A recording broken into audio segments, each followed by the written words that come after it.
안녕하세요. 날마다 기막힌 정오의 박정현 목사입니다. 오늘 이곳 뉴질랜드 날씨는 상당히 화창하고 좋은 날씨입니다. 저희가 이곳 뉴질랜드에 온 지 벌써 4개월이 지나가는데요. 정말 정신없이 시간이 지나가는 것 같습니다.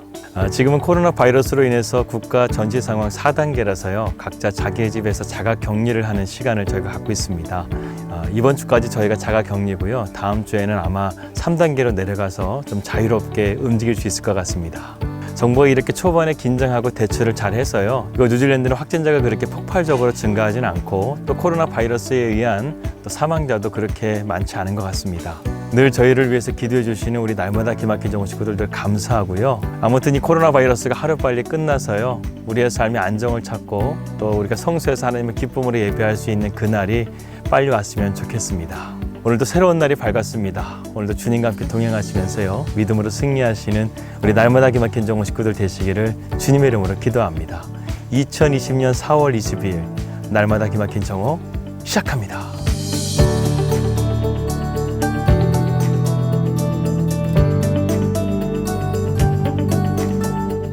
느헤미야, 그는 누구일까요? 성경에 보게 되면 느헤미야에 대한 자료는 거의 없습니다. 그의 출생에 대한 자료도 느헤미야 1장 1절의 말씀에 나오는 것처럼 히가야의 아들 느헤미야다 이렇게밖에 우리가 알 수 없습니다. 그래도 주석이나 자료를 좀 찾아보게 되면요, 느헤미야가 할아버지 때에 예루살렘이 함락되었고 할아버지가 온 가족과 함께 바벨론의 포로가 되어서 느헤미야는 바벨론의 포로 시기에 태어난 것으로 보여집니다. 그리고 느헤미야는 총명함과 특별한 자질이 있어서요, 페르시아 왕의 술 맡은 관원장이 되는 높은 지위에 올라가게 됩니다. 오늘 느헤미야는 이러한 배경 가운데서 느헤미야 말씀을 시작하고 있습니다. 고대 시대의 술 맡은 관원장은요, 단순하게 술만 만드는 것이 아니라 왕의 술을 만들고 그것을 검사하고 또 왕과 술을 나누면서요, 국정을 논하는 고위층에 속하는 관료였습니다. 한마디로 말해서 술 장관이라고 하면 될 것 같습니다. 이렇게 느헤미야는 세상적으로 볼 때 크게 성공한 사람이었습니다. 그렇기 때문에 자기의 삶에 만족하고 동정의 아픔과 현실을 외면할 수도 있었어요. 그런데 느헤미야는 그렇게 하지 않았습니다. 느헤미야는 조국과 동족의 아픔을 자신의 아픔으로 받아들인 것이죠. 느헤미야는 예루살렘으로 태어난 것도 아니었어요. 자기의 고향도 아니었습니다. 그런데 자기의 조국을 사랑했고 자기의 동족들을 사랑하는 그러한 사람이었습니다. 여러분, 이스라엘 백성들은 하나님의 말씀에 불순종해서요, 결국 그 나라가 빼앗기게 되는 아픔을 겪게 됩니다. 그들은 아수르에 의해서 멸망당하게 되고 또 바벨론에 의해서 멸망당하게 되면서 70년이라는 시간 동안의 포로 시기를 겪게 되죠. 그 기간 동안에 바벨론에서 페르시아로 중동의 패권이 바뀌게 됩니다. 이 페르시아 제국은 바벨론보다 더 큰 포용 정책으로 나라를 삼켜버렸죠. 그들은 단순하게 영토만 차지한 것이 아니었습니다. 그들의 정신과 신앙을 나태하게 만들어서요, 결국 고도의 그 전략으로 그 나라 전체를 완전하게 삼켜버리는 그러한 전략을 썼던 것입니다. 그래서 페르시아의 왕 고레스의 칙령이 떨어졌을 때 페르시아에 남아있었던 이스라엘 백성들이 옳거니 하고서 다 예루살렘으로 돌아간 것이 아니었어요. 수르바벨과 함께한 1차 기한은요, 그야말로 소수의 사람들만 예루살렘으로 돌아갔습니다. 그들이 변한 거예요. 페르시아의 이 무서운 전략 가운데 그들이 변했습니다. 그런데 이 느헤미야는요, 자기의 고향도 아닌 이 예루살렘을 위해서요, 아닥사스다 왕에게 목숨을 건 도박을 합니다. 사람들은 대부분 문제가 닥치거나 어려운 상황이 되게 되면 자신의 이성과 판단과 계산에 의해서 행동할 때가 많습니다.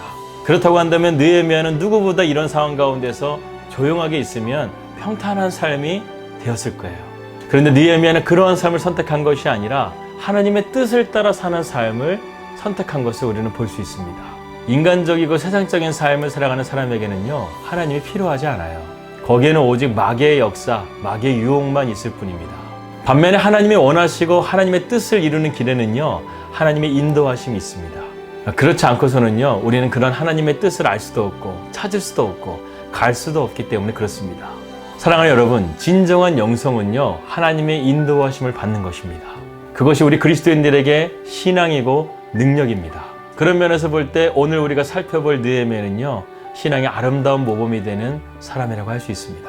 그런 느헤미야를 하나님께서 쓰실 수밖에 없었던 단 하나의 이유는 바로 기도였습니다. 오늘은요, 느헤미야의 기도 3가지 특징을 함께 살펴보도록 하겠습니다.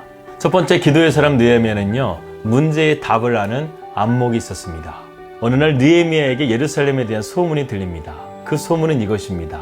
내 형제들 가운데 하나인 하나니가 두어 사람과 함께 유다에서 내게 이르렀기로 내가 그 사로잡힘을 면하고 남아있는 유대와 예루살렘 사람들의 형편을 물은즉 그들이 내게 이르되 사로잡힘을 면하고 남아있는 자들이 그 지방 거기에서 큰 환난을 당하고 능욕을 받으며 예루살렘 성은 허물어지고 성문들은 불탔다 하는지라. 지금 무슨 말입니까? 지금 예루살렘 성이 큰 환난을 당하고 있다는 소식을 지금 느헤미야가 듣게 된 것입니다. 이 소식을 듣자마자 느헤미야는 바로 기도의 자리로 나아갑니다. 내가 이 말을 듣고 앉아서 울고 수일 동안 슬퍼하며 하늘의 하나님 앞에 금식하며 기도하여. 느헤미야의 신앙은요, 문제가 있을 때마다 그 답을 알고 계시는 하나님 앞에 달려가는 신앙을 가졌습니다.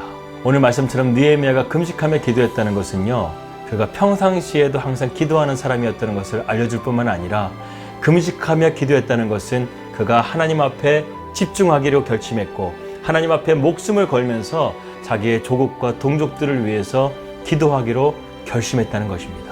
우리의 삶도 마찬가지입니다. 우리가 주님의 인도하심을 받기 원한다고 한다면 그 문제를 가지고 주님 앞에 달려가는 거예요. 그러면 주님의 인도하심을 받을 수가 있습니다. 그런데요, 주님의 인도하심을 받기 위해서는 인내가 필요합니다. 저는요, 인내라는 말을 이렇게 생각하고 싶어요. 인내라는 것은요, 우리의 믿음을 자라나게 하는 시간이다. 느헤미야가 예루살렘에 대한 이 소식을 듣고 금식하며 기도한 시간이요, 4개월이 걸렸습니다. 이 4개월이라는 시간이 지난 이후에 그는 아닥사스다 왕에게 나가게 되죠. 이 기간 동안에 느헤미야는요, 불가능과 가능성의 선택의 기로에서 답을 알고 계시는 그 하나님 앞에 기도하면서 믿음으로 나아갔다는 것입니다. 우리가 기도의 삶을 살면서 가장 힘든 시간이 바로 이 시간입니다. 하나님께서 분명히 내 기도를 들으셨을 텐데 하나님의 타이밍을 기다리는 이 시간이 참 힘들고 어려운 시간이죠. 그런데 우리는 그럴 때라도요, 절대로 기도를 포기하면 안 됩니다. 왜냐하면 그 기도는 나의 믿음을 성장시켜서 하나님의 약속을 붙드는 믿음으로 나를 나아가게 하기 때문에 그렇습니다. 그렇기 때문에 기도의 또 다른 기능은요, 나의 믿음을 지켜주는 기능이 있습니다. 하나님께서 내 기도를 응답해 주시는 그 기쁨도 있지만 그 시간을 하나님과 깊은 교제 가운데 나아가면서요, 하나님을 더욱더 신뢰하면서 믿음으로 자라나는 그 시간, 이것도 우리의 영혼에 큰 유익을 주는 것이기 때문에 그렇습니다. 그렇기 때문에 느헤미야는요, 답을 하시는 하나님을 바라볼 수 있는 안목이 있었고 또 하나님께서는 그에게 4개월의 시간 동안에 그의 믿음을 견고하게 하시는 인내의 시간을 허락하여 주셨다는 겁니다. 두 번째로 느헤미야의 기도는요, 기회를 기적으로 바꾸는 기도였다는 겁니다. 드디어 4개월이 지난 이후에 하나님께서 이 느헤미야의 기도에 반응하십니다. 응답하십니다. 느헤미야에게 이 문제를 풀 수 있는 기회를 하나님께서 허락하신 겁니다. 왕이 내게 이르시되 그러면 내가 무엇을 원하느냐 하시기로 내가 곧 하늘의 하나님께 묵도하고. 평상시에 느헤미야에게 큰 관심이 없었던 페르시아의 왕 아닥사스다 왕이 어느 날 갑자기 느헤미야에게 관심을 보인 것입니다. 너 안색이 왜 그래? 너 얼굴 표정이 별로 좋지 않다. 무슨 일 있어? 이렇게 물어본 거예요. 이것이 바로 하나님의 신호탄이었습니다. 하나님의 역사가 시작되는 시간이었어요. 그런데 이때 보인 느헤미야의 태도가 상당히 중요합니다. 이것이 오늘 우리가 가장 중요하게 바라봐야 될 기도의 포인트입니다. 그는 지금 아닥사스다 왕에게 말할 수 있는 단 한 번의 그 기회의 순간에 하나님 앞에 먼저 기도했다는 것입니다. 물론 하나님의 타이밍 가운데 하나님께서 허락해 주신 기회였습니다. 그러나 느헤미야는요, 이 상황 속에서도 하나님을 기억하면서 하나님 앞에 기도했다는 거예요. 이것이 느헤미야의 인생을 강력하게 만든 기도의 비결입니다. 그 두렵고 중요한 순간에 느헤미야는 경솔하지 않았어요. 신중하게 그에게 주어진 그 기회를 하나님께 맡겼던 것입니다. 과연 느헤미야가 평상시 기도하는 사람이 아니었다고 한다면 과연 이 순간에 기도할 수 있을까요? 예수님도 한번 보십시오. 예수님도 십자가에 달려 돌아가시는 그 순간에 그 가상칠언의 첫 번째 메시지가 무엇이었습니까? 아버지, 저들을 용서해 달라는 거예요. 예수님의 가상칠언의 대부분은요, 바로 기도였습니다. 그렇기 때문에 여러분, 진짜 기도하는 사람은요, 어떠한 순간이라도 깨어서 하나님을 찾는 사람이에요. 그 모든 결정과 모든 문제를 하나님께 맡겨드리는 사람이에요. 저는 저와 여러분이 그러한 사람이 되기를 주님의 이름으로 축복합니다. 솔직히 목회자로서 느헤미야를 보게 되면 부끄러울 때가 있습니다. 누구보다 하나님의 말씀을 가까이 하고 또 말씀을 가까이 하는 사람에도 불구하고요, 내 뜻대로 생각하고 결정할 때가 더 많다는 것입니다. 그런데 여러분, 저만 그럴까요? 여러분들은 안 그렇습니까? 그렇기 때문에 오늘 중요한 포인트를 여러분 기억하셔야 돼요. 우리는 어떤 상황 가운데 있든지 그 문제를 하나님 앞에 온전히 맡기는 거예요. 중요한 문제일수록 더 하나님께 맡기지만 그렇지 않더라도 우리 일상의 삶 가운데 작은 문제를 할지라도 그것을 하나님께 맡기는 것, 이것이 참 중요한 기도의 포인트입니다. 그래서 바울은 우리에게 항상 깨어 기도하라고 말씀하고 있지 않습니까? 오늘 느헤미야는요, 아닥사스다 왕에게 단 한마디의 말을 할 수 있는 기회를 갖게 된 것입니다. 말이라는 것이 얼마나 무섭습니까? 요즘 같은 세상에는 말 한마디에 죽고 사는 세상 아닙니까? 더군다나 중요한 순간에 해야 될 말이 있다고 한다면 더 신중하게 말을 해야 되지 않겠습니까? 여러분, 그 신중함을 누가 주실까요? 하나님이십니다. 여러분, 그 말을 누가 책임져 주실까요? 하나님이십니다. 느헤미야는 이 중요한 순간에 그 하나님을 기억하고요, 하나님 앞에 왕에게 말하기에 앞서서 먼저 기도하고 그 다음에 말을 했다는 것입니다. 여러분, 이것이 기회를 기적으로 붙잡는 놀라운 기도의 비결입니다. 우리 인생 가운데는 여러 가지 기회가 있어요. 그런데 그 기회를 기적으로 바꾸는 사람들은 얼마 되지 않습니다. 그 기회를 놓쳐버렸기 때문에 그렇습니다. 그런데 우리가 그 기회가 찾아왔을 때 그것을 하나님께 가지고 나아갈 수 있다고 한다면 우리는 절대로 놓칠 수가 없습니다. 왜? 그 문제를 하나님께서 인도해 주시기 때문에 그렇습니다. 하나님은 절대로 놓치시는 일이 없으신 하나님이시기 때문에 그렇습니다. 그래서 저는요, 느헤미야의 기도는 기가 막힌 기도가 아니라 기가 뚫린 기도라고 저는 말씀드리고 싶습니다. 왜냐하면 지금 페르시아의 패권을 쥐고 있는 아닥사스당 왕 앞에서 말하는데 얼마나 기가 눌리겠어요. 그의 말 한마디면 목숨도 잃을 수 있는 그런 상황이지 않습니까? 정말 기가 막힌 상황이죠. 그런데 그가 하나님 앞에 기도함을 통해서요, 하나님께서 그의 길을 뚫어주십니다. 그래서 막힘없이 아닥사스다 왕에게 자기가 해야 될 말, 하나님께서 원하시는 말, 하나님이 기뻐하시는 말을 담대하게 하는 것을 우리는 보게 됩니다.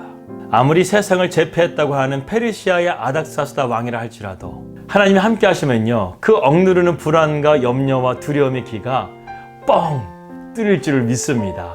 할렐루야. 세 번째 느헤미야의 기도는요, 이러한 기도의 삶을 통해서 하나님의 손에 붙잡힌 인생을 살게 됩니다. 여러분, 하나님께서 응답하셨다고 한다면 이젠 그 모든 것을 하나님께 맡기고 믿음으로 나아가면 되는 것입니다. 아닥사스다 왕이 느헤미야에게 이렇게 말합니다. 내가 무엇을 원하느냐? 그러자 느헤미야가 이렇게 말하죠. 왕에게 아뢰되 왕이 만일 좋게 여기시고 종이 왕의 목전에서 은혜를 얻었사오면 나를 유다 땅 나의 조상들의 묘실에 있는 성읍에 보내어 그 성을 건축하게 하옵소서 하였는데, 여러분, 느헤미야의 요구는요, 그야말로 말이 안 되는 요구입니다. 지금 페르시아가 지배하고 있는 이스라엘의 수도 예루살렘에 그곳에 다시금 성벽을 재건하라는 것은 반란을 일으킬 수 있는 소지가 있기 때문에 절대로 왕으로서 용납할 수 없는 요구였던 것입니다. 어떤 왕이라도요, 그것을 절대로 용납해주지 않을 거예요. 그런데 하나님이 하시는 일은 참 놀랍습니다. 하나님께서는 아닥사스다 왕의 마음에 역사하셔서 그의 마음을 움직인 겁니다. 여러분, 기도의 사람 느헤미야, 바로 이런 사람이었습니다. 그는 말도 안 되는 상황이라 할지라도 하나님께 기도하면요, 하나님께서 그 일을 이루어 가시는 것을 믿음으로 바라볼 수 있는 안목이 있었고, 그리고 하나님께서 주신 그 기회를 기적으로 만들 수 있는 기도의 사람이었고, 하나님의 선하신 손길이 그의 기도의 두 손을 붙드심으로 하나님께서 그의 삶을 놀랍게 이루어 가시는 은혜 받은 사람이었다는 것을 우리는 보게 됩니다. 아닥사스다 왕은 느헤미야의 요구를 승낙하고 느헤미야는 예루살렘으로 가서 무너진 성벽을 재건하면서 더 이상 하나님의 성전이 욕되지 않도록 하나님의 영광을 나타냈던 사람이었습니다. 느헤미야가 뛰어났기 때문에 아니에요. 느헤미야가 특출한 능력이 있어서 아니에요. 느헤미야가 이렇게 강력한 기도의 사람이 될 수 있었던 것은요, 오늘 느헤미야 2장 8절에 그 답을 말해주고 있습니다. 내 하나님의 손이 나를 도우심으로 왕이 허락하시고, 이 하나님의 손이 그를 붙들어 주었기 때문에 느헤미야는 자신의 소명을 다할 수 있는 삶이 될 수 있었던 겁니다. 사랑하는 여러분, 우리에게도 하나님의 손길이 필요해요. 우리가 하나님의 인도하심을 구하는 기도의 손을 높이 들고 주님 앞에 나아갈 수 있다고 한다면 하나님께서 내 삶 가운데 있는 모든 문제들을 하나님의 그 선하신 손길이 함께 하여줘서 여러분의 삶 가운데 느헤미야처럼 기회가 기적으로 바뀌게 되고 하나님의 선하신 손길이 여러분의 삶 가운데 함께하는 그 놀라운 하나님의 역사를 보게 될 줄을 믿습니다. 그래서 여러분들에게 이 말씀 드리고 싶습니다. 우리의 인생의 기회도 하나님이고 우리 인생의 기적도 하나님이십니다. 오늘도 그러한 하나님의 선하신 손길이 우리 날마다 기막힌 정오 식구들에게 함께 하시기를 주님의 이름으로 기도합니다. 주님, 우리의 상황이 아무리 어렵고 힘들다 할지라도 기도만큼은 절대로 포기하지 않는 신앙을 갖게 하여 주십시오. 기도하면 하나님의 선하신 손이 우리를 붙들어 주십니다. 기도하면 기회가 기적으로 바뀌게 됩니다. 기도하는 우리의 두 손이 하늘의 문을 여는 열쇠가 되게 하여 주시옵소서. 예수님의 이름으로 기도합니다. 아멘. 제가 오늘은 촬영을 하다가 마이크 버튼을 못 눌러서요. 촬영을 지금 두 번째 이렇게 하고 있습니다. 그래서 지금 촬영 시간이 벌써 3시간이 넘어가는데요. 오늘 또 이렇게 편집하는 시간 하게 되면 좀 늦게 올라갈 것 같습니다. 너그러운 마음으로 이해해 주셨으면 좋겠습니다. 오늘의 기도 제목입니다. 이거 뉴질랜드 땅 가운데 성령의 새바람이 불 수 있도록 계속해서 기도해 주시고요. 그리고 저희 가정을 위해서 늘 기도해 주시길 바라겠습니다. 일단은 저희가 하나님의 주신 기회는 붙잡은 것 같아요. 그러나 그 기회를 기적으로 만들 수 있는 것도 기도밖에 없다고 생각합니다. 저희가 하나님 꼭 붙들고 기도를 통해서요. 이거 뉴질랜드 땅 가운데 하나님의 놀라우신 기적을 나타낼 수 있도록 기도해 주시길 바라겠습니다. 그리고 코로나 바이러스 하루빨리 끝나야 될 줄 믿습니다. 하루빨리 우리의 삶의 안정을 찾고 성수에서 하나님을 예배할 수 있는 그날이 속히 오기를 기도합니다. 평안한 하루 되시고요. 저는 내일 뵙도록 하겠습니다. 우리 믿음으로 승리합시다. 할렐루야.